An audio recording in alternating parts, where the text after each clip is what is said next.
In the words of one Labor luminary, the Australian public no longer sees action on climate change as a serious option. Former New South Wales Premier Bob Carr made the comment in reaction to a poll showing support for action on climate change has collapsed. But Julia Gillard's pressing on with the plan, saying it will be finalised within weeks. Here's political correspondent Tom Eagleton. The government's been vague about its deadline for unveiling its carbon tax. It's only been saying July. Make that late July. I would adopt the language of weeks, but we are working hard on this and we'll do it as soon as we can. Sooner would be better on an issue that, according to one poll, is slipping fast down the greasy pole of public opinion.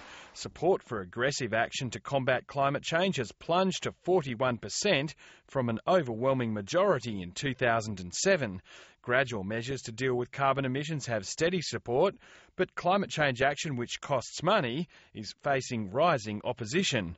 Many in Labor are worried that government should have tried harder to price carbon back in the day when public support for the issue was strong. The core of this delay has got to be sheeted home to the Greens, who voted with the coalition to delay it while scepticism grew apace, and then to do it in December 2009.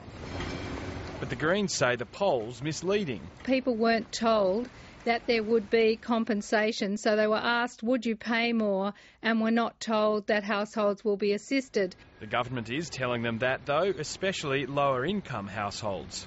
Around 3 million households on low incomes will get a battler's buffer. A buffer so that they're actually getting 20% more than the expected impact on them of a price on carbon, because we realise they're the Australians with the absolutely tightest budgets. But money's not the only object with the carbon tax. Bob Carr says there's also concern about what the neighbours are up to, one in particular.